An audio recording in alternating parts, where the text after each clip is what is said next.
చివరి దినాలలో ఉన్నామని అనేకులు చెబుతుండగా వింటున్నాం. ఆయన రాకడ సమీపిస్తుందని అనేకులు చెప్పడం మనం వింటున్నాం. రాకడ సూచనలు కూడా కనబడుతున్నాయని ఎందరో పెద్దలు హెచ్చరిస్తుండగా వింటున్నాం.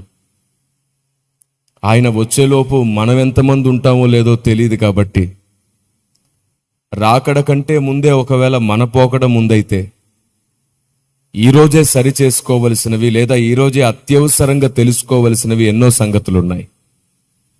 నేను ఏ గ్రామానికైనా ఏ ప్రాంతానికైనా మొదటిసారి వెళ్తే వారికి అర్థమయ్యేటట్లు వారికి ఖచ్చితంగా చెప్పవలసిన అతి ప్రాముఖ్యమైన సంగతులు కొన్ని ఉన్నాయి.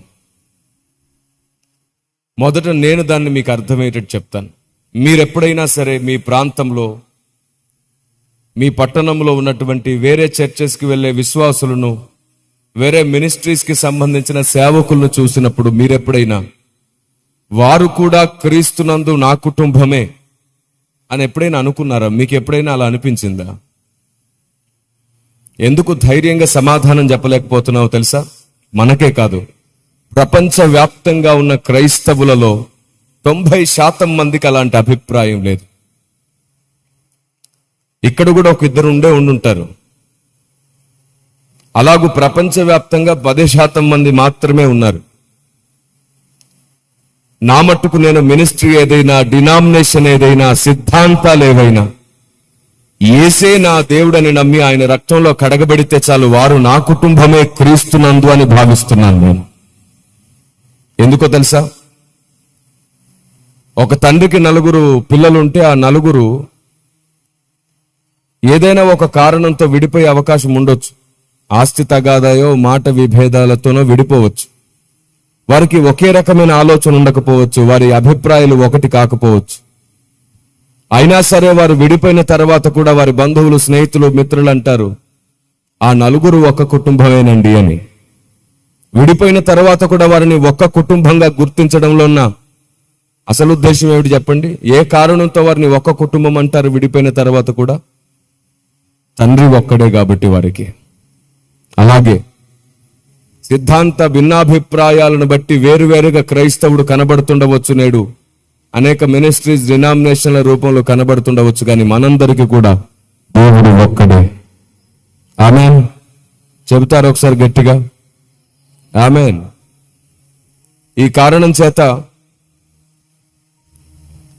అన్నదమ్ములు విడిపోయినా సరే తండ్రి ఒకడైనందు చేత వారి కుటుంబం ఒకటైతే, మనం సిద్ధాంతాల పేరిట వేరువేరు కనబడుతున్నా సరే మనకు దేవుడు ఒక్కడే. కాబట్టి మనమందరం ఆయన కుటుంబం అన్నది నిజమైతే మనం ఒక్క కుటుంబమే. ఆమేన్. మన మధ్యలో ఉన్నది కేవలం అభిప్రాయ భేదాలు మాత్రమే, సిద్ధాంత విభేదాలు మాత్రమే. మనలో ఒక కుటుంబం అనే ప్రేమ ఉందనుకోండి, పరిశుద్ధాత్మ దేవుడు మనల్ని జ్ఞానంలోనికి, సత్యంలోనికి నడిపిస్తాడు. ప్రేమే లేదనుకోండి, సత్యం చెప్పినా మనకు అర్థం కాదు. ప్రేమ ఉన్నప్పుడే సత్యాన్ని అర్థం చేసుకునే జ్ఞానం వస్తుంది. ఎందుకంటే దేవుని దృష్టికి ప్రేమ లేనివాడు వ్యర్థుడు. వ్యర్థుడికి ఎలాంటి సర్వసత్యం బోధించబడదు. మళ్ళీ చెప్తున్నాను, ప్రేమ లేనివాడు వ్యర్థుడైతే అలాంటి వ్యర్థుడికి దేవుడు ఎలాంటి సర్వసత్యం చెప్పడు. కొన్నిసార్లు వ్యర్థులు మహాజ్ఞానులై కూడా ఉండొచ్చు. కొన్నిసార్లు వ్యర్థులు ఎన్నో పిహెచ్డీలు కూడా చేసి ఉండొచ్చు. కొన్నిసార్లు వ్యర్థులు అగ్రనాయకులై కూడా ఉండొచ్చు. వీరు సమర్థులై ఉంటారు కానీ ప్రేమ ఉండదు. అందుకు దేవుడు వారికి ఎలాంటి సర్వసత్యం చెప్పడు. అలాంటి వారే ఒకరోజు దేవుని దగ్గరకు వచ్చి, నీ పేరిట నేను ఎన్నెన్ని చేయలేదంటే ఆయన అంటాడంటే, అసలు నువ్వెవరో నాకు తెలియదు. కాబట్టి ఆయన రాకడ కోసం ఆలోచించి భయపడడం కంటే, రావడం కంటే ముందు మనలో ఎంతమంది బ్రతుకుంటామో లేదో తెలియదు. కాబట్టి ఈరోజే మనల్ని బట్టి మనం భయపడి దేవుని చిత్తాన్ని, దేవుని జ్ఞానాన్ని త్వరగా నేర్చుకునే ప్రయత్నం చేద్దాం. Praise the Lord. మరి తమ్ముళ్ళు మీరు రిలాక్స్ అవ్వండి. చాలా టైం పడుతుంది, మధ్యలో నేను పాడను. మీరు రిలాక్స్ అయిపోండి. కొంచెం రిలాక్స్ అయ్యి మరలా చివరిలో వద్దురు. Take your own time. Right.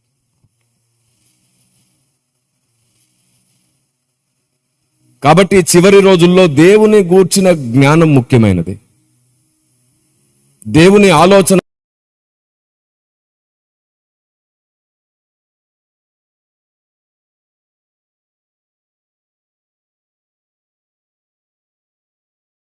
చోటు కావాలా, దేవుని మనసులో చోటు కావాలా? మీ సమాధానం ఏమిటి? కొందరు ఆలోచిస్తున్నారు రెండు ఒకటే కదా అని. రెండు ఒకటి కాదు. మీరు పరలోకంలో చోటు సంపాదించుకున్నారనుకోండి, మీ భక్తిని బట్టి, మీకున్న జ్ఞానాన్ని బట్టి, మీ ఎదుగుదలను బట్టి, ఆత్మీయ జీవితంలో మీరు పరలోకంలో ఎక్కడో చోటు వస్తే సంపాదించుకుంటారు. అయితే పరలోకంలో అందరూ ఒకే చోట ఉండరు. కొందరు కింది వారిగా తక్కువ మహిమలో, కొందరు ఎక్కువ వారిగా ఎక్కువ మహిమలో ఉంటారు. ఆత్మీయ జీవితంలో నువ్వు ఎంత ఎదుగుతావు అనే దాన్ని బట్టి నీకు పరలోకంలో అంతస్తు, స్థలం దొరుకుతుంది. దానిని బట్టి నీకు బహుమానం, కిరీటం కూడా దొరుకుతుంది.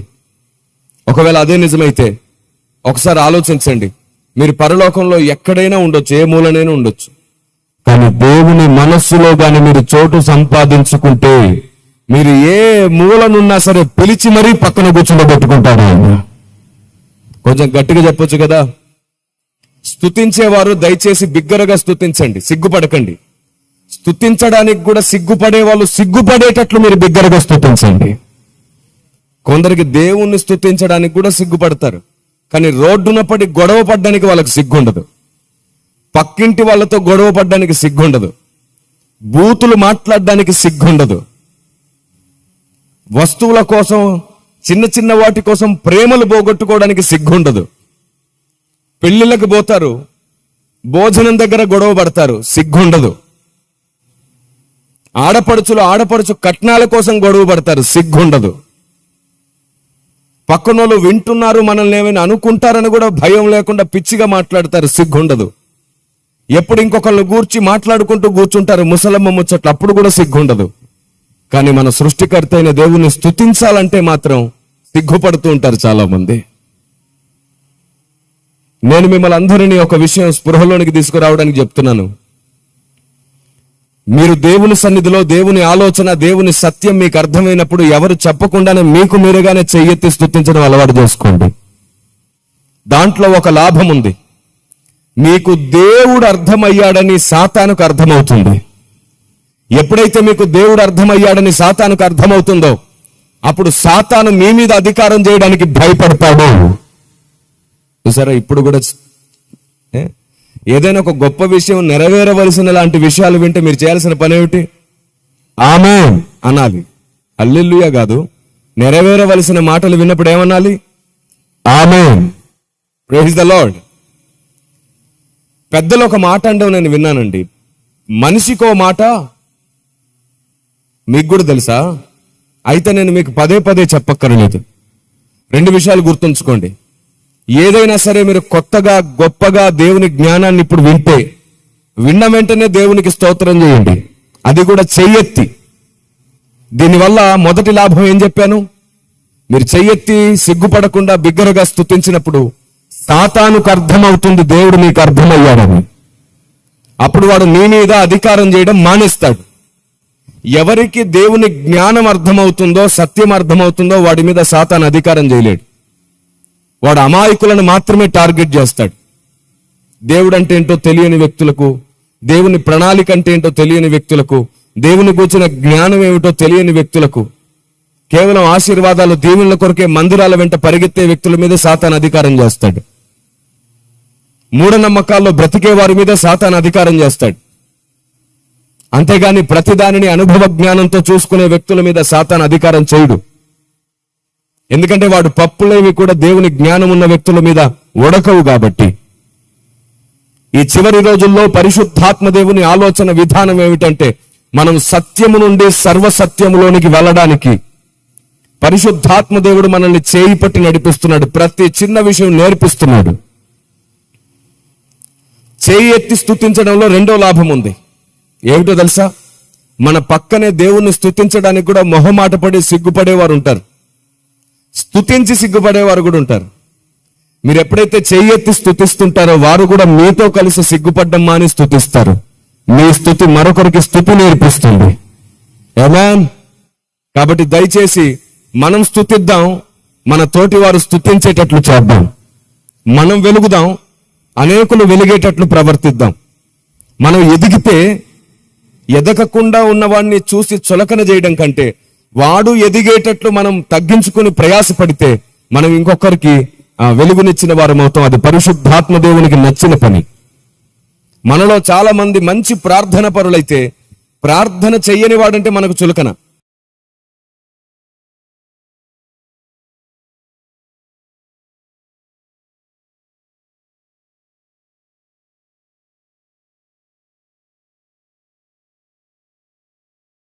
అని నువ్వు నీతిమంతుడవా? తప్పులు పొరపాట్లు చేసేవారి ఎడల కనికరం చూపించి వారిని కూడా నీతిమంతులుగా మార్చమని. నువ్వు ప్రార్థనాపరుడవా? ప్రార్థన చేయలేని బలహీనుల ఎడల జాలిపడి ఎలా ప్రార్థించాలో వారు నేర్చుకునేటట్లు నడుచుకోమని. అంతేగాని మనం ఎదిగి కిందున్న వ్యక్తులను తూలనాడమో అవమానించడమో దేవుని చిత్తం కాదు. ఒకవేళ నీవు సత్యంలో ఉన్నావా, అసత్యంలో ఉన్న వారి ఎడల ప్రేమ కలిగి, జాలి కలిగి, బాధ్యత కలిగి తిరిగి వారు సత్యంలోనికి వచ్చేటట్లే మాట్లాడాలి, ప్రవర్తించాలి. గాని వారు తమను తాము అవమానించి తమను బలహీనపరిచి తాము సత్యంలోనికి రాకపోగా నువ్వు చెప్పే విధానాన్ని బట్టి నిన్ను ద్వేషించి సత్యాన్ని కూడా ద్వేషించకుండా జాగ్రత్త పడాలి. ఈరోజు చూడండి, ఒకరినొకరు తూలనాడుకొని అవమానించుకొని బ్రతికేస్తున్నారు. ఒకరికి ఏదైనా నేర్పించడానికి, ఒకరికి ఏదైనా సత్యం చెప్పడానికి కూడా ముందు వ్యక్తిని అవమానిస్తున్నారు. ఇది లేఖన విరుద్ధం. సత్యం ప్రేమతోనే చెప్పాలి. అవును, యేసు ప్రభు శాస్త్రులను పరిశీలన అన్నాడు కదా, నేను అంటానంటే కుదరదు. యేసు ప్రభు వారిని అనడానికి ఆయన స్థాయి, ఆయన అంతస్తు సరిపోతుంది. నువ్వు కూడా ఎవరినైనా అనాలి అంటే దాన్ని ఖచ్చితంగా గుర్తుంచుకోవలసిన 3 విధానాలు ఉన్నాయి. ఒకవేళ నువ్వు ఒక ప్రార్థనాపరుని ఒక విషయంలో మాట్లాడుతున్నావు, బోధ విషయంలో ఆ ప్రార్థనాపరుడు సరిగ్గా లేదనుకోండి, అలాంటి ఒక ప్రార్థనాపరుని నువ్వు గద్దించాలి అంటే నువ్వు కూడా ముందు ప్రార్థన చేయడం నేర్చుకోవాలి.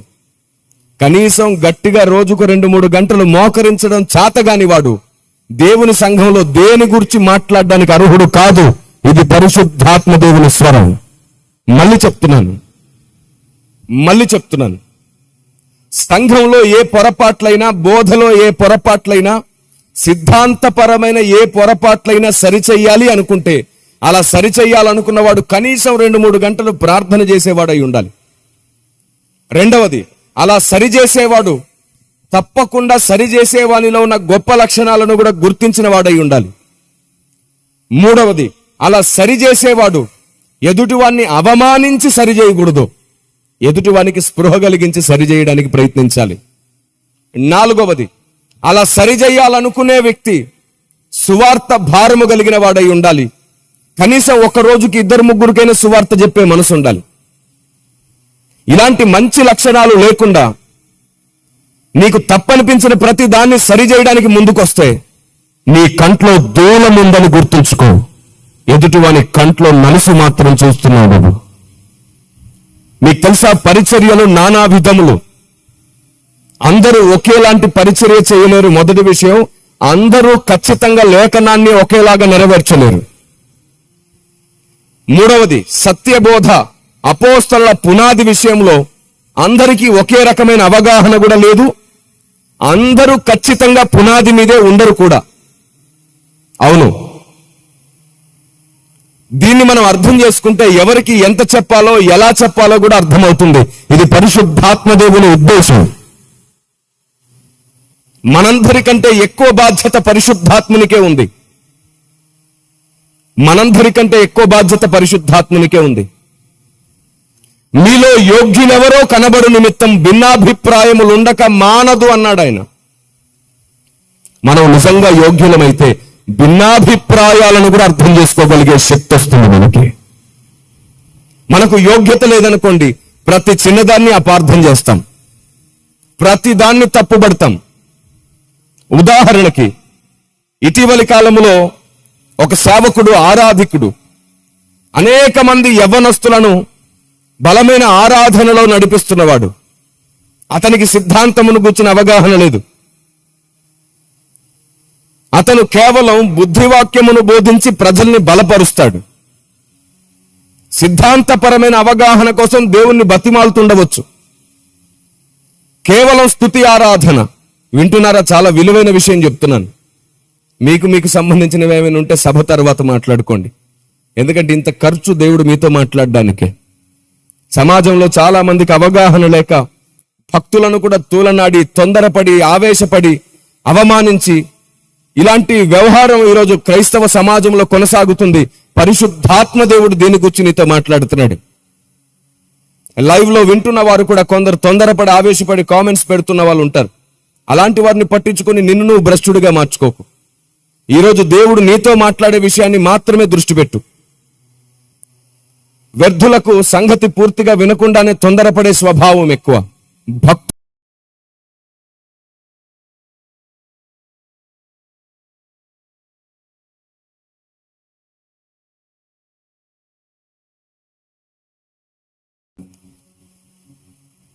భిన్నాభిప్రాయాలు వస్తాయి, కానీ మనం యోగ్యులమో కాదో మనం తెలుసుకోవడం ఎలాగో చెప్తున్నాను.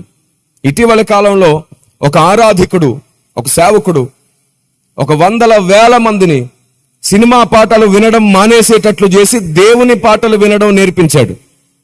ఫస్ట్ వారికి ఒక మంచి లక్షణం అలవాటయింది.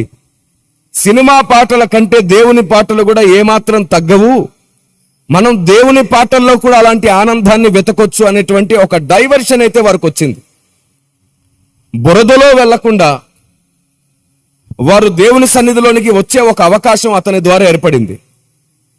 మన వాళ్ళు బయలుదేరారు. ఇంకా పాటలు పాడే విధానం మీద సినిమా మ్యూజిక్ లాగుంది, అలా ఉంది, ఇలా ఉంది అని చెప్పి తీర్పులు తీర్చేవారు బయలుదేరారు. కానీ వాళ్ళు ఒకటి మర్చిపోయారు. సినిమా పాటలు పాడి సినిమా పాటల్లో మ్యూజిక్ లోనే పూర్తిగా మునిగి తేలినటువంటి చాలా మంది యవ్వనస్తులు దాన్ని వినడం మానేసి దేవుని పాటలు పాడడమే కాదు, దేవుణ్ణి ఎక్కువగా ప్రేమించడం కూడా నేర్చుకుంటున్నారు, కన్నీళ్లతో ప్రార్థించడం కూడా నేర్చుకున్నారని మర్చిపోయారు. పైకి కనబడుతున్న పొరపాటును మాత్రమే టార్గెట్ చేశారు, కానీ లోలోన జరుగుతున్నటువంటి ఫలితాన్ని చూడలేకపోయారు. అలాగూ పైరూపాన్ని బట్టి తీర్పు తీర్చేవారు అనేకులు, వేలు చూపుని బట్టి తీర్పు తీర్చేవారు అనేకులు. అలాంటి స్వభావం ఒకవేళ మీలో ఇక్కడున్న వారిలో ఉంటే గుర్తుంచుకోండి, మీ దినములు ఈ ముగింపు దినాలలో త్వరగానే ముగియబోతున్నాయి. మీకు తెలుసా, సంఘం త్వరగా సిద్ధపడాలి. ఎప్పుడు ఇంకొకరిని గూర్చి మాట్లాడేవారు ఈ భూమి మీద సాతాను చేత నడపబడబోతున్నారు, ఈడ్చబడబోతున్నారు. వారి ద్వారా అభ్యంతరాలు, శ్రమలు ఎక్కువగా కలుగుతాయి. కాబట్టి ఎవని వలన అభ్యంతరం కలుగున వానికే శ్రమ. నీ నోటి మాట నిన్ను దేవుని దగ్గర దొరకబట్టేస్తుంది, జాగ్రత్త. నీ నోటి మాట నిన్ను దొరికేటట్లు చేస్తుంది. నీ తొందరపాటు స్వభావం, తొందరపాటు ఆలోచన నిన్ను దేవుని దగ్గర చిక్కించుకునేటట్లు చేస్తుంది. నీ మాటలతో నీవే చిక్కుపోతున్నావు, చిక్కుల్లో పడిపోతున్నావు. ఆయన ఇటీవలి కాలంలో తన మానసిక వేదనో లేదంటే కుటుంబ పరిస్థితిలో ఏ వేదనతో తను అలా చేశాడో తెలియదు, కానీ ఇటీవలి కాలంలో తలనీలాలు ఇచ్చుకున్నాడు, మొత్తం వెంట్రుకలంతా తీసేసుకున్నాడు. సంఘంలో చెప్పాడు, నేను ఇలా బాధపడుతున్నాను అని. దాని మీద కూడా ట్రోలింగ్సే, దాని మీద కూడా నిందలే. అతడు మాట్లాడుతూ అన్నాడు, నేను చేసుకున్నానని మీరు ఎవరు చేసుకోకండి, ఇది నా బాధ అని చెప్పుకున్నాడు. దాని గురించి కూడా మాట్లాడడమే. కొన్నిసార్లు మన ప్రాసెస్ ఎవరికి అర్థం కాదు, కానీ ప్రోగ్రెస్ బాగుందో లేదో చూడాలి. ఆత్మల రక్షణ జరుగుతుందా? లోకంలో ఉండవలసిన వారు సంఘంలోకి వస్తున్నారా? ఆ తర్వాత మెల్లిమెల్లిగా భక్తిలో నడుస్తున్నారా? విధానం మారుతుందా లేదా చూసుకోవాలి. లోకంలో ఉన్న వ్యక్తులను ఒక్కసారిగా తీసుకొచ్చి సంఘంలో పెడితే వారిలో ఉన్న లౌకికాత్మ వారిని కూర్చొనివ్వదు. అలాంటి లౌకికాత్మకు కూడా ట్రీట్మెంట్ ఇవ్వాలంటే ఇలాంటి సహోదరులు పనిచేయాలి సమాజంలో. అవును, మ్యూజిక్ ఒకటే అడ్డు కాదు. కొన్నిసార్లు మ్యూజిక్ లోకంలో విన్నట్లుగా ఉండొచ్చు, కానీ దాంట్లో ఉన్న సాహిత్యం ప్రజల్ని పట్టుకోవచ్చు. కొంత టైం పడుతుంది, ప్రతిదానికి కొంత టైం పడుతుంది. మనం ఎవరో చేయలేని పనులు చేసే వ్యక్తులని తూలనాడకూడదు. అంతెందుకండి, సినిమా పాటలు పాడేటువంటి కొందరు సింగర్స్ని తీసుకొచ్చి దేవుని పాటలు పాడిస్తే కూడా దాన్ని కూడా విమర్శించారు మన వాళ్ళు. కానీ అలా పాడి కొందరు రక్షించబడి బాప్తిస్మం తీసుకున్నారు, దాన్ని గుర్తించట్లేదు మన వాళ్ళు. గుర్తుంచుకోండి, వ్యభిచారి వచ్చి దేవుని దగ్గర క్షమాపణ అడిగితే ఆయన ఆవిడ్ని కూడా క్షమించారు. మనమైతే అసలు క్షమించే వాళ్ళం కాదు. ఎందుకంటే మనం అందరం ఆకాశం నుంచి ఊడిపడ్డాం. చాలా మంది, మనలో చాలా మంది ఆకాశం నుంచి ఊడిపడ్డారు. మనుషుల అపరాధములను మీరు క్షమించిన యెడల పరలోకపు తండ్రి మీ అపరాధములను క్షమించుననే లేఖనాన్ని జ్ఞాపకం చేసుకుందాం. నేను మళ్ళీ చెప్తున్నాను, రేపు ఉంటావో లేదో గ్యారంటీ లేదు. నీ ఈగో పక్కన పెట్టి, నీ పంతాలు పట్టింపులు పక్కన పెట్టి, దేవుని ఇష్టం, దేవుని చిత్తం భూమి మీద నెరవేరేటట్లు సహనంగా పనిచేయడం నేర్చుకుందాం. మీ సహనం సకల జనులకు తెలియజేయబడాలి. నేను మళ్ళీ చెప్తున్నాను, పరిచర్యలు నానా విధములు. అందరూ ఒకేలాంటి పని చెయ్యరు. అందరూ ఒకేలాంటి పని చేయరు. కొందరు వృద్ధాశ్రమాలు పెట్టి, కొందరు అనాథ శరణాలయాలు పెట్టి సేవ చేస్తుంటారు. వారు ఏమనుకుంటారో తెలుసా? నేను చేసే సేవ కంటే గొప్పది లేదు అని చెప్పి ఇంకొందరిని గూర్చి వాళ్ళు తప్పుడు అభిప్రాయంలో ఉండొచ్చు.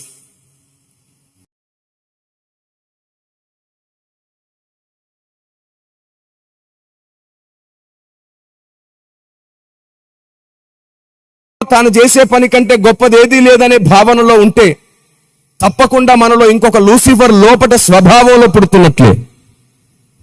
లూసిఫర్లో ఉన్నది గర్వం, నేను చేసేదానికంటే గొప్పది లేదు అని. కానీ భక్తులలో ఉండేది ఏమిటంటే, నేను చేసేదే కాదు, నేను నేర్చుకునేది కూడా చాలా ఉన్నాయి అనేది భక్తుల లక్షణం. అందుకే నేనేమంటానంటే, ప్రతిరోజు నేర్చుకుందాం, ప్రతిరోజు మార్చుకుందాం. మనం భక్తులమైపోతాం. నేర్చుకుని మార్చుకునే స్వభావం మనకు లేకపోతే ఒక రోజు వస్తుంది, మనం కూడా లూసిఫర్ లాగే మాట్లాడతాం, పడిపోయిన కెరూబు లాగే మాట్లాడతాం, గర్వంగానే మాట్లాడతాం, అందరిలో తప్పులే మాట్లాడతాం. ఏమండి, ఒక ఆయన బయలుదేరాడు ఈ మధ్యకాలంలో. నేను ఎలాంటి పేర్లు ప్రస్తావించాను కాబట్టి చెప్తున్నాను. బైబిల్ ప్రకారంగా కొలిస్తే ఎవ్వరూ సేవకులు కాదంటున్నాడు, ఎవ్వరూ భక్తులు కాదంటున్నాడు. నాకు ఆశ్చర్యం అనిపించింది. ఇదే కదా లూసిఫర్ స్వభావం. లూసిఫర్ నోరు కూడా అదే కదా. ఇప్పుడు నేను మళ్ళీ చెప్తున్నాను, బైబిల్తో కొలిస్తే ఏ మనిషి కూడా భక్తుడు కాదు లెక్క ప్రకారంగా. కానీ అదే బైబిల్ అందరినీ భక్తుల్ని చేయడానికి కావలసిన కొలతనిచ్చింది. ఆ కొలత చూడలేకపోతున్నారు చాలా మంది. శాస్త్రులు పరిచయులు ఎలాగైతే కొలిచారో అలాంటి కొలత సరికాదు. ధర్మశాస్త్ర సంబంధమైన నీతితో కొలిస్తే ఎవడు నీతిమంతుడు కాదు. కానీ దేవుడిచ్చిన కృపతో, దేవుని ఆలోచన విధానంతో కొలిచి చూస్తే అనేకుని నీతిమంతులుగా మార్చే అవకాశాలు ఎన్నో కనబడుతుంది. ఒకప్పుడు మనం కూడా మంచివారం కాదు, కానీ కాలక్రమేపీ మనలో చాలా మార్పులు వచ్చాయి. ఒకప్పుడు మనలో చాలా మందికి ఆవేశాలు, కోపాలు ఎక్కువ ఉండవచ్చు. మనలో చాలా మంది మారాం. శాడిస్ట్ భర్తలు మారారు, దొంగలు మారారు, వ్యభిచారులు మారారు, నరహంతకులు మారారు. శాడిస్టులు మారడానికో టైం ఉంటుంది, మారనివ్వాలి. మారే వరకు ఎదురు చూడాలి.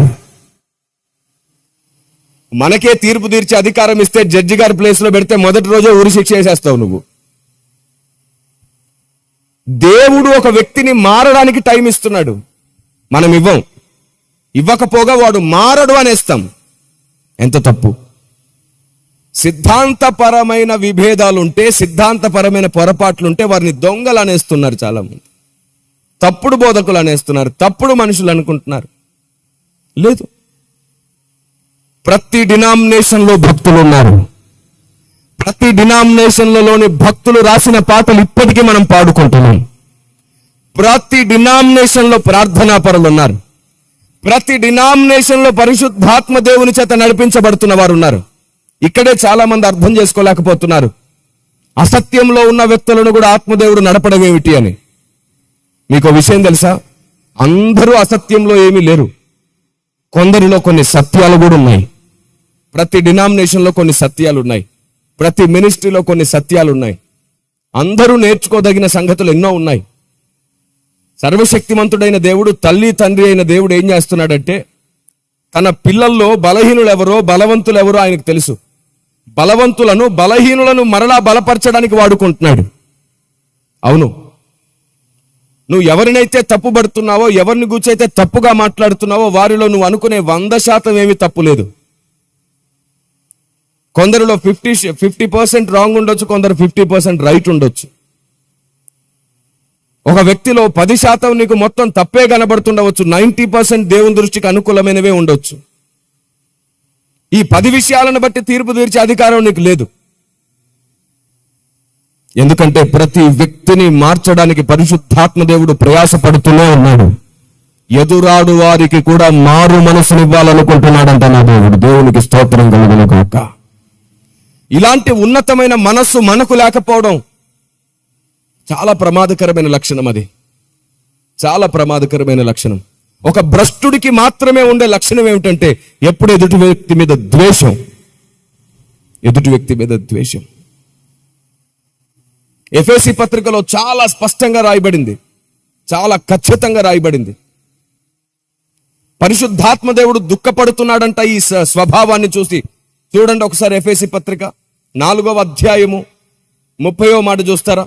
దేవుని పరిశుద్ధాత్మను దుఃఖపరచుకుడి, దేవుని పరిశుద్ధాత్మను దుఃఖపరచుకుడి. విమోచన దినము వరకు ఆయన యందు మీరు ముద్రింపబడి ఉన్నారు. విమోచన దినము వరకు ఆయన యందు మీరు ముద్రింపబడి ఉన్నారు. చదవండి. సమస్తమైన ద్వేషము,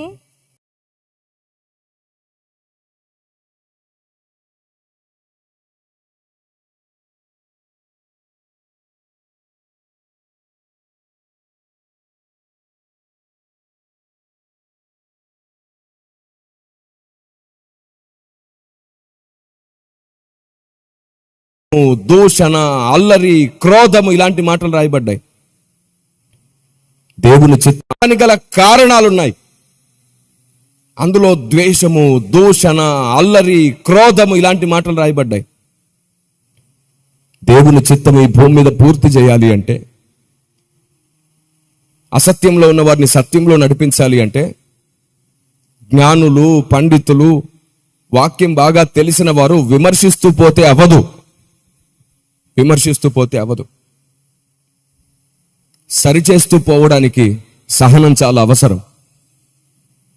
అవును, సహనం లేకుండా ఈ భూమి మీద ఎప్పటికీ ఏది సాధ్యం కాదు. ఒక చిన్న కథ చెప్పన. చాలా రోజుల క్రితం నేను ఈ కథ విన్నాను.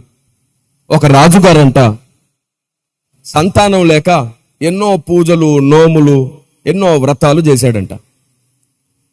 చిట్ట చివరికి 15 సంవత్సరాల తర్వాత ఆయనకు ఒక కూతురు పుట్టింది. ఈ వార్త తెలుసుకొని రాజు విహారయాత్రలో ఉంటుండగా మొత్తం రాజ్యాన్ని చూసి రావడానికి వెళ్ళిన వాడు పరుగున తిరిగి రాజ్యానికి వచ్చాడు. వచ్చి కూతుర్ని చూసుకున్నాడు. ఒక 2-3 నిమిషాలు పరీక్షించాడు, దగ్గరికి తీసుకోవట్లేదు. రాజుగారు ఎత్తుకోండి అని ఇస్తుంటే దగ్గరికి తీసుకోవట్లేదు. ఏమిటండి పాపనెత్తుకోరు అని అడిగితే, చిచ్చి ఇలాంటి బిడ్డ పుట్టిందేమిటి నాకు అని కోపానికి వచ్చాడు. అందరూ వచ్చి చూస్తే బిడ్డ బానే ఉంది, చాలా సుందరంగా ఉంది, చూడ చక్కనైన రూపం. ఈయనకేమో నచ్చట్లేదు. ఏమిటండి ఏం నచ్చట్లేదు అని అడిగితే ఆ రాజుగారు ఏమంటున్నాడు తెలుసా? సరిగ్గా గమనించి చూడండి, నోట్లో పండ్లేవి, కూతురంటే అందంగా పుట్టాలి, నోట్లో పండ్లు ఉండాలి కదా అంట. ఇంకా అని అడిగారు. పొడవాటి జుట్టు ఉండాలి, పొడవాటి జడు ఉండాలి నా కూతురికి, జడేది అంట. వీడు పెద్ద మూర్ఖుడని అప్పటికే అందరికీ తెలుసు. వీడు చెప్పింది కాదంటే మెడకాయ నుంచి తలకాయ తీసేస్తుంటాడు వీడు. భార్య కూడా భయపడిపోతుంటుంది, సైగ చేస్తుంటుంది రాజవైద్యులకు, ఎదురు మాట్లాడకండి, మీ తలకాయ తీసేస్తాడు జాగ్రత్త అని. ఈ రాజుగారు అంటున్నాడు, కూతురికి జుట్టేది, జడ ఏది? అమ్మాయి పుడితే జడ ఉండాలి, పళ్ళు ఉండాలి, ఆ కళ్ళు మూసుకొని ఉంటుంది చూడండి, చిన్న చిన్న కళ్ళు ఉన్నాయి, కాళ్ళు చేతులేంటి వంకరగా ఉన్నాయి, ఊరికే పిలిస్తే పలకకుండా అటు ఇటు దిక్కులు చూస్తుంది పిచ్చిలాగా. ఏంటి ఇలా ఉందేమిటి, నాకు ఈ కూతురొద్దు అని చెప్తున్నాడు. వాడి మూర్ఖత్వం తెలిసినటువంటి రాజవైద్యులలో ఒక పెద్ద ఆయన దగ్గరకు వచ్చి, రాజా తొందరపడొద్దు, పొరపాటుగా బిడ్డని చంపమనో 2 ముక్కలు చేయమనో సమాధి చేయమనో ఆజ్ఞాపివ్వకు. నీ బిడ్డకు వచ్చింది కేవలం ఒక చిన్న సమస్య, వ్యాధి మాత్రమే. ఈ వ్యాధి పోతే పళ్ళొస్తాయి, జుట్టు వస్తుంది, చక్కగా లేచి నిలబడుతుంది, నువ్వు అనుకున్న దానికంటే అందంగా నిలబడుతుంది, అందంగా కనబడుతుంది అని అన్నాడు. అవునా, వ్యాధి వచ్చిందా, ఎలా పోతుంది అని అడిగాడు రాజుగారు. 5 సంవత్సరాలకు ఒకసారి హిమాలయాల్లో ఒక పుష్పం పూస్తుంది. అలాంటి పుష్పాలు 3 సార్లు తీసుకొచ్చి నూరి పాలలో కలిపి పోస్తే నీ బిడ్డ చాలా అందంగా ఉంటుంది, ఈ రాజ్యంలోనే ఇంకా ఇంత అందం ఎవరికి ఉండదు. కాకపోతే 5 సంవత్సరాలకు ఒక్కసారి ఆ పువ్వు పూస్తుంది, 3 పువ్వులు కావాలి అంటే ఎన్ని సంవత్సరాలు పడుతుంది అన్నమాట? 15 సంవత్సరాలు పడుతుంది. ఈ రాజుగారు ఏమైనా అలాగే కానివ్వండి, కానీ అప్పటి వరకు ఈ బిడ్డ అంతఃపురంలో ఉండడానికి వీల్లేదు, మీ దగ్గరికి తీసుకెళ్లి వైద్యం చేయండి, కావలసి వస్తే అన్ని ఏర్పాట్లు అక్కడే చేసుకోండి అని చెప్పి బండెడు బంగారం, కావలసిన అధికారం, సైనికులను అన్నిటిని ఇచ్చి పంపించేశాడు. ఎంత పిచ్చోడో చూడండి. మొదటి 5 సంవత్సరాలు గడిచిపోయిన తర్వాత రాజవైద్యులు వచ్చి, అయ్యా పండ్లు వచ్చాయి, లేచి పరిగెడుతుంది, చాలా అందంగా ఉంది, చూపించమంటానంటే లేదు లేదు లేదు లేదు, నేను అనుకున్నట్టుగా తయారైతేనే చూపించండి అన్నాడు. 10 సంవత్సరాల తర్వాత మరలా రాజవైద్యులు వచ్చారు, అయ్యా నీ బిడ్డ చాలా అందంగా ఉంది, చూపించమంటారా? ఎన్ని పుష్పములు నూరిపోసితిరి అన్నాడు. 2 అయితే 3వది కూడా కానిమ్ము. 15 సంవత్సరాలు నిండిన తర్వాత తీసుకొచ్చి ముందు నిలవబెట్టారు. అందరూ చూసి అసూయపడేంత అందం, అద్భుతమైన జుట్టు, జడ, చూడ చక్కనైనన్ని కళ్ళు. ముందు నిలబెడితే ఎస్, ఇలాంటి కూతురు నేను కోరుకున్నాను, శభాష్ రాజవైద్యులారా మీరు అద్భుతం చేశారు అని మళ్ళీ 10 రథముల నిండా బంగారం ఇచ్చి పంపించాడు వాళ్ళకి బహుమానం. వాళ్ళు ముసి నవ్వులు నవ్వుకుంటూ ఇంటికి వెళ్ళిపోయారు. మూర్ఖుడు వల్ల వాళ్ళు బ్రతికేశారు హ్యాపీగా. ఇప్పుడు చెప్పండి, వీడెంత మూర్ఖుడైన రాజు. ఇలాగే చాలా మంది నీతిమంతులుగా ప్రవర్తిస్తున్న మూర్ఖులైనటువంటి విశ్వాసులు చాలా మంది ఉన్నారు భూమి మీద. ఎవడైనా సరే ఒకడు భక్తిలో కొనసాగుతుంటే ఒక్కసారిగా వాడు నీకు మహాభక్తుడిగా కనబడడు. భక్తిలో కూడా అందరూ చిన్నపిల్లల్లాగే పుడతారు. ఆత్మీయ పసితనం అంటారు దాన్ని. చూడగానే మహాభక్తుల్లాగా నీకు కనబడరు ఎవరు.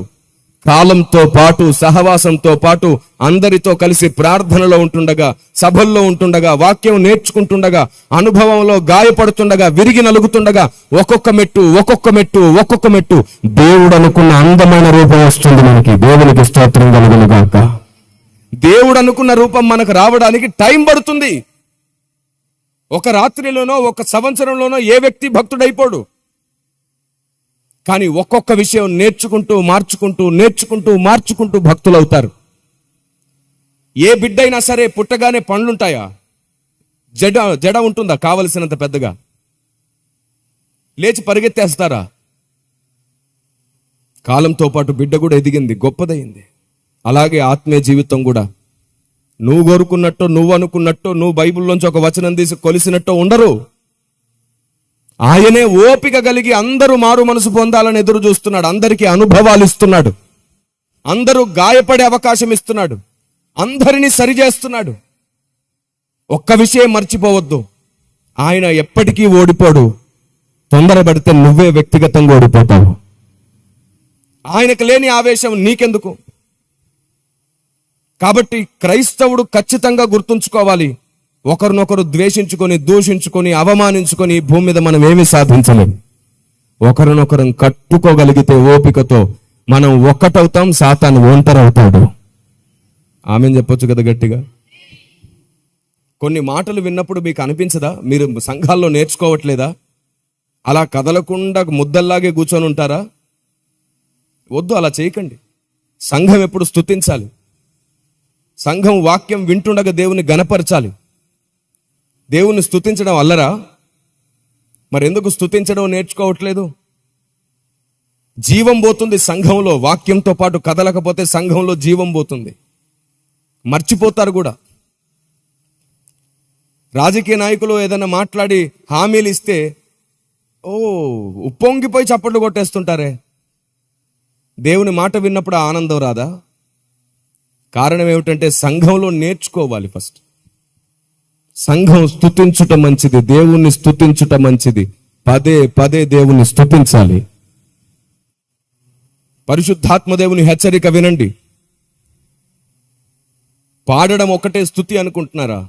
దేవుని వాక్యం విన్నప్పుడు దేవుణ్ణి గణపరచడం స్తుతించడమే కదా. ఏదైనా ఒక విషయం నువ్వు కొత్తగా నేర్చుకుంటే దాన్ని బట్టి దేవునికి కృతజ్ఞతలు చెప్పడం స్తుతియే కదా. మనమందరం ఒకటి కావాలి, సాతాను ఒంటరి కావాలనే మాట వినగానే నువ్వేమని పలకాలి? లెక్క ప్రకారంగా అది జరుగునుగాక అనే కోరిక నీకు ఉండాలి కదా. సంఘంలో స్తుతితో ఆర్భాటించడం నేర్చుకోవాలి. ఆనాడు స్తుతిస్తే ఎరుకో కోటలు కూలిపోయాయంట. ఈరోజు సాతాను కోటలు కూలాలంటే అందరూ ఏక మనసు కలిగి స్తుతించడం అలవాటు చేసుకోవాలి. ఆమేన్. దేవుని గ్రంథంలోని అనేక సంగతులు మనకు తెలియనందుచేత ఇప్పటికీ మనం తొందరపడుతూనే ఉన్నాం, ఆవేశపడుతూనే ఉన్నాం. కాబట్టి ప్రారంభంలోనే పరిశుద్ధాత్మ దేవుడు మీకు నేర్పిస్తున్న పాఠం ఏమిటంటే, ఏదైనా మీకు అర్థం కాకపోతే దేవుణ్ణి అడగండి, కానీ ఒకరిని దూషించి ద్వేషించి అవమానించకండి. పై రూపంలో కొందరు నీకు తప్పుగానే కనబడవచ్చు, కానీ వారు చేస్తున్న అనేక పనుల వల్ల దేవుడు సంతోషపడుతుండవచ్చు. మర్చిపోవద్దు, ఒక సేవకుడు తప్పుడు బోధలో ఉండొచ్చు, కొన్నిసార్లు ఒక విశ్వాసి తప్పుడు బోధలో ఉండొచ్చు, కానీ ఆ వ్యక్తి సువార్త చెప్పి ఎన్నో ఆత్మలని రక్షణలోనికి నడిపించుండవచ్చు. ఈ బోధను సరి చేసుకోవడానికి దేవుడు కొంత టైం ఇస్తాడు. మీరు చెప్పండి, ఇటీవలి కాలంలో మనం కొన్ని పాటలు పాడుతున్నాం. రాజా నీ భవనంలో రేయి బవులు వేచియుందునని, ప్రేమించేదని అధికముగా అని. ఆ తర్వాత ఇటీవలి కాలంలో ఆరాధనలో కూడా నువ్వు నన్ను గమనిస్తున్నావు, లేచుట నిలుచుంట కూడా గమనిస్తున్నావు అని పాడుతున్నాం. ఈ పాటలు రాసింది ఎవరు? ఫాదర్ బెర్క్మెన్స్ గారు. ఆయన ఒకప్పుడు ఎక్కడుండేవాడు? రోమన్ క్యాథలిక్ లో ఉండేవాడు. అవునా? ఇప్పుడు పరిశుద్ధాత్మ దేవుని ద్వారా నడిపించబడి ఆయన సపరేట్ అయి ఇండిపెండెంట్ గా సేవ చేస్తూ పాటలు రాస్తున్నాడు. ఇంకా యథార్థవంతులు, ప్రార్థనా పరులు, దేవుని వాక్యానికి పూర్తిగా లోబడేవారు, దేవునికి భయపడేవారు ఎంతమంది ఉన్నారు. లూథరన్ చర్చెస్ లో భక్తులు ఉన్నారు, సిఎస్ఐ చర్చెస్ లో భక్తులు ఉన్నారు, పెంతుకోస్తులో భక్తులు ఉన్నారు, బాప్టిస్టులో భక్తులు ఉన్నారు, అన్ని చోట్ల భక్తులు ఉన్నారు. ఎప్పుడైతే నువ్వు ఇంత విశాలంగా ఆలోచిస్తావో, పరిశుద్ధాత్ముడు ఎలా ఆలోచించి పనిచేస్తున్నాడో, తప్పకుండా నువ్వు కూడా ఒకరోజు అలాగే ఆలోచించి పనిచేయడం ప్రారంభిస్తావు. ఆయన నిన్ను నడిపిస్తాడు. క్రీస్తు యేసున కలిగిన ఈ మనస్సు మీరు ధరించుకోండి. మనం ఒకరినొకరు సహించబద్ధులం. మీకు అద్భుతం చెప్పనా? నీవెప్పుడైతే నీ తోటి వారిని సహించి తిరిగి కట్టడానికి మనసుంటుందో, అదే నీ ఆత్మీయ జీవితానికి దేవుడు అనుకున్న ఎదుగుదల. అవును, నువ్వు నీ సహోదరుని సహించడం రాకపోతే నువ్వు ఎదిగినట్లు కాదు, అది నీలో చేదు వేరు. చూడండి ఒకసారి మీ పరిశుద్ధ గ్రంథాలు తెరిచి చూడండి. మీ పరిశుద్ధ గ్రంథాలు తెరిచి లేఖనం ఇలా సెలవిస్తుంది. చూడండి ఒకసారి. అదే ఎఫెసీ పత్రిక మనం చదివాం కదా, 4వ అధ్యాయం 1వ వచనం చూడండి ఒకసారి. మీరు అమ్మ చదవండి. సమాధానమైన బంధము చేత, మొదటి నుంచి చదవండి. కాబట్టి మీరు కొంచెం దగ్గర పెట్టుకుంటారా మైక్ని? కాబట్టి మీరు సమాధానమైన బంధము చేత ఆత్మ కలిగించే ఐక్యమును కాపాడుకొనుట యందు శ్రద్ధ కలిగిన వారే ప్రేమతో ఒకరినొకడు సహించుచు. ఏమన్నాడు? ప్రేమతో ఒకరినొకడు సహించుచు. ప్రేమతో ఒకరినొకడు సహించుచు. మళ్ళీ చదవమ్మ మొదటి నుండి. కాబట్టి మీరు సమాధానమైన బంధము చేత. ఏ బంధం అంట? సమాధానమైన బంధము చేత. ఒక నిమిషం, ఏ బంధం అంట? మరి ఒకరినొకరు ఆత్మ కలిగించు ఐక్యమును. ఎవరు కలిగించే ఐక్యము? ఆత్మ కలిగించు ఐక్యం. పరిశుద్ధాత్మ దేవుడు ఐక్యంగా ఉండేటట్లు చేయాలనుకుంటున్నాడు. సిద్ధాంతాల పేరట దూషిస్తే కలిగేది ఐక్యత కాదు. అరే ఇతడు నన్నే అర్థం చేసుకోవట్లేదు, నా బోధన అర్థం చేసుకున్నాడని ఎలా అనుకోవాలని చెప్పి నీ స్వభావాన్ని బట్టి నువ్వు చెప్పే సత్యాన్ని కూడా దూషిస్తారే గాని ఎవరు మార్చుకోరు. విధానం మారాలి. బురద గిన్నెలో పాలు పోసిస్తావా?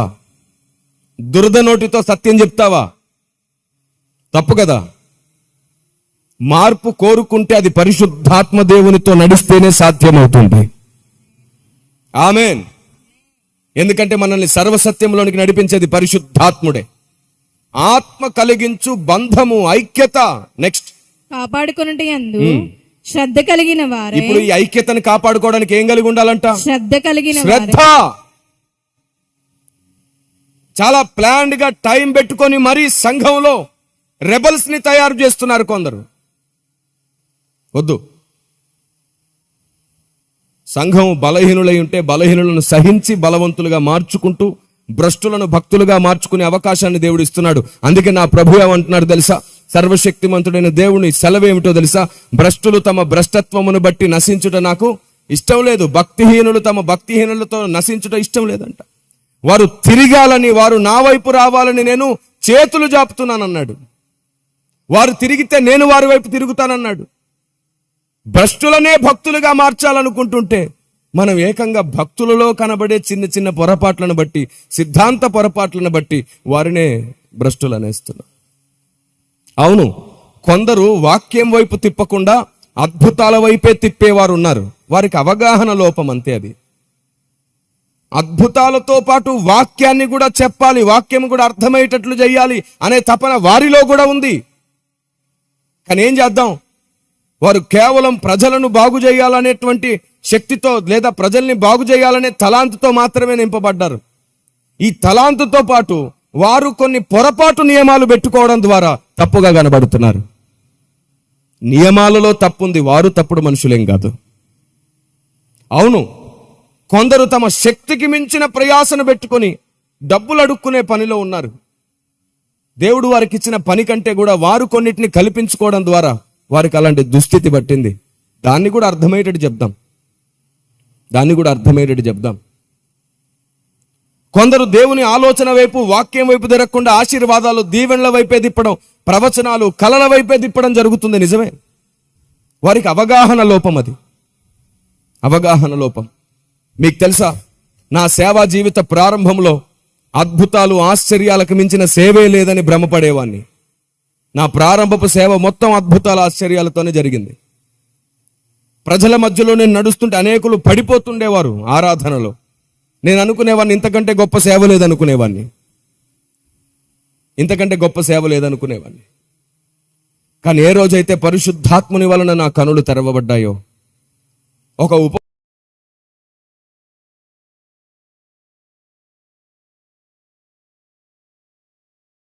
నన్ను గద్దించారు, నాలో పశ్చాత్తాపం కలిగింది. ఆ రోజు నుండి దేవుడు నాకిచ్చిన సామర్థ్యతను, అభిషేకాన్ని, శక్తిని ప్రజల్ని పడగొట్టడానికి కాదు, ప్రజల హృదయములో పశ్చాత్తాపము కలగడానికి, ప్రజలలో మార్పు కలగడానికి, పడిపోయిన వారు నిలబడడానికి, దేవుని ఆలోచన వారిలో అర్థమయ్యేటట్లు చేయడానికి, దేవుని ఆలోచన వారు వినకుండా సాతాను ఎన్ని రకాల బంధకాలు పెట్టాడో వాటిని తుంచడానికి, తెంచడానికి వాడుతున్నాను. పరిశుద్ధాత్ముడు సంతోషపడుతున్నారు. మీకు తెలుసా, దేవుడిచ్చే సామర్థ్యత, అభిషేకం లాంటివి ఎలా వాడబడతాయో? మనిషికి ఇచ్చేసినాక మనిషి తన అవగాహనను బట్టి వాటిని వాడతాడు, దేవుడు వాడడు. మనుషుల్ని పడగొట్టడమే అభిషేకం అనే మైండ్ ఉందనుకోండి ఎవరికైనా, దేవుడిచ్చిన సామర్థ్యతను అలాగే వాడుతుంటారు. కానీ మనుషుల్ని బలపరచడం, మనుషుల్ని ప్రోత్సహించడం, మనుషులకు వాక్యం నేర్పడం, మనుషుల్లో పశ్చాత్తాపం కలిగించడం, మనుషుల్ని దేవుని వైపు తిప్పడం, దేవుని ఉద్దేశాల వైపు తిప్పడమే ఈ అభిషేకం యొక్క అసలు ఉద్దేశం అని తెలిసిందనుకోండి, అప్పుడు ఖచ్చితంగా అదే పని చేస్తూ దేవుని వైపు తిప్పడం నేర్చుకుంటారు. అవగాహన లోపం, అంతే. అర్థం అవ్వడానికి ఒకటి చెప్పనా? కెరూబు ఒకప్పుడు పరలోకంలో ఉన్నప్పుడు దేవుడు అతన్ని అభిషేకించాడు. అభిషేకించబడ్డ కెరూబు పడిపోయిన తర్వాత అదే అభిషేకాన్ని, అవే తలాంతులను, అవే సామర్థ్యతలను వాడు చెడుకు వాడుతున్నాడా, మంచికి వాడుతున్నాడా? చెడుకే కదా వాడుతున్నాడు. వాడిలో ఉన్నటువంటి ఆ సామర్థ్యతలు, అద్భుతాలు చేసే శక్తి మొత్తం చెడుకే వాడుతున్నాడు. వాడి మనస్సు మారింది, వాడిలో ఉన్న అభిషేకం కూడా తప్పుగా వాడబడుతుంది. అలాగే అవగాహన లేనంత వరకు దేవుడిచ్చిన తలాంతు కూడా తప్పుగానే వాడబడుతుంది. అవగాహన కలిగించే ప్రయత్నం చేయాలే గాని అవమానిస్తూ వెళ్ళే ప్రయత్నం చేయొద్దు. ఇంత ఎక్కువగా, ఇంత ఉన్నతంగా, ఇంత విశాలంగా ఆలోచించకపోతే దేవుని చిత్తమేదో తెలుసుకోకుండా మనల్ని మనం భ్రమపరుచుకునే ప్రమాదం ఉంది. గొప్పగా మాట్లాడారు అనే భ్రమలో, నిజమే మాట్లాడారనే భ్రమలో నీ వ్యక్తిత్వంలోనే ద్వేషాన్ని నింపుకుంటున్నావేమో, జాగ్రత్త. కొందరు సేవకులు ఉండేవారు, వారు ఎప్పుడు ఇంకొకరిని హేళన చేస్తూ నవ్వుతూనే మాట్లాడతారు, కానీ ఎప్పుడు హేళన చేస్తారు అందరిని. నవ్వుతూనే, చక్కటి చిరునవ్వుతూనే మాట్లాడతారు, కానీ ఎప్పుడు ఇంకొకరిలో నిష్కారణ ద్వేషం నింపి కొందరు రెబల్స్ని తయారు చేశారు. వాళ్ళలాగే వీళ్ళు కూడా హేళన మనసుతో కామెంట్లు పెట్టడం, ఎద్దేవ మనసుతో మాట్లాడేయడం. అటువైపున సేవకుడు ఎంత కష్టపడ్డాడు, ఎంత కన్నీళ్లు గార్చాడు, అటువైపున విశ్వాసి ఎంత భక్తిలో ఉన్నాడు, ఇవేం పట్టించుకోరు. కంటికి కనబడ్డవి, చెవికి వినబడ్డవి మాట్లాడేస్తుంటారు. వీరిని గూర్చి బైబిల్ ఏమంటుందో తెలుసా? యూదా పత్రికలో, ఒకే అధ్యాయపు నిడివి కలిగిన పత్రిక యూదా పత్రిక, 10వ వచనంలో వీరిని గూర్చిన స్పష్టత ఉంది. పరిశుద్ధాత్ముడు ఇలాంటి తొందరపడి మాట్లాడే వారిని ఏమన్నాడు చూడండి. వీరైతే తాము గ్రహింపని విషయములను గూర్చి దూషించు వారే వివేక శూన్యములకు మృగము వలె. ఏమిటంట? వివేక శూన్యములకు మృగముల వలె. గ్రహించని విషయములను గురించి మాట్లాడతారంట వీళ్ళు. తమకు అవగాహన లేని దాని గురించి మాట్లాడతారు, అనుభవంలో లేని దాని గురించి మాట్లాడతారు. మరి మీలో ఎవరైనా సరే విన్న వాటిని గూర్చి, చూసిన వాటిని గూర్చి పై రూపంలోనే వేలు చూపును బట్టి తీర్పు తీరుస్తున్నారా? జాగ్రత్త. మీరు ఈ లోకంలో బాగున్నారేమో గాని పరలోకంలో దేవుని మనసులో చోటు పోగొట్టుకుంటున్నారు. జాగ్రత్త. పరిశుద్ధాత్మ దేవుడు భక్తిని మన ముందు స్థాపించాడు. అది ప్రేమ, సహనానికి సంబంధించినది. కొరింథీ పత్రిక, మొదటి పత్రిక 13వ అధ్యాయము 4వ వచనాన్ని ఎప్పుడైనా గమనించారా? ప్రేమను గూర్చి గొప్పగా ప్రకటిస్తున్న అధ్యాయం అది. ప్రేమ దీర్ఘకాలం సహించును, దయ చూపించును. ప్రేమ మత్సరపడదు, ప్రేమ డంబముగా ప్రవర్తింపదు, అది ఉప్పొంగదు, అమర్యాదగా నడవదు. ఇప్పుడు చెప్పండి, ఎప్పుడు ఒక వ్యక్తిని టార్గెట్ చేసి బోధను బట్టి ఒక వ్యక్తిని అవమానించే పని ఈ లేఖనానికి సరిపోతుందా? సరిపోతుందా?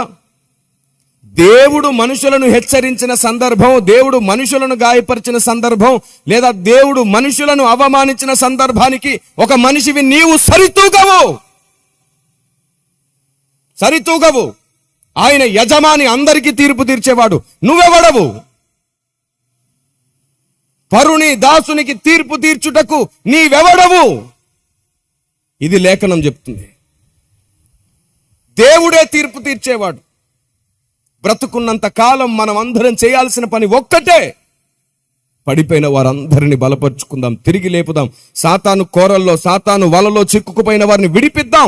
దావీదు ఎలాగైతే సింహపు నోటి నుండి గొర్రె పిల్లను తప్పించాడో అలాంటి దావీదులుగా మారుదాం మనం. ఆమేన్. నీ సొంత తమ్ముడో, నీ సొంత చెల్లో, నీ సొంత అన్నో ఏదైనా మిస్టేక్ చేసినప్పుడు, ఏదైనా పొరపాటు చేసినప్పుడు గద్దిస్తావు, కానీ 4 గోడల మధ్యలో అందరి ముందు. ఎప్పుడైనా సరే మీ ఇంటి పక్కవారి ముందైనా సరే అవమానించావా? నీ వీధిలో ఎప్పుడైనా నీ సొంత వాళ్ళని గురించి అవమానించావా? 4 గోడల మధ్యలోనే మొత్తం గద్దించి, సరిచేసి, బుద్ధి చెప్పి అప్పుడు. కానీ బయట వారి విషయంలో మాత్రం అలా ప్రవర్తించవు. ఎందుకు? మనమందరం దేవుని పిల్లల మీద కదా, ఒకటే కుటుంబం కదా. ఈ ఒక్క కుటుంబం అనే మనసు లేదు కాబట్టి ఈ భ్రష్టత్వం సంభవించింది. లేఖనాన్ని దాటి అపవాది అయిన వాడు దేవుని సత్యాన్ని దాటి వాడి ఆలోచనే కరెక్ట్ అని దేవుణ్ణి తప్పుపడుతున్నట్లుగానే ఈరోజు కూడా చాలా మంది తమ ఆలోచన, తమ లాజిక్ కరెక్ట్ అనుకుంటున్నారు.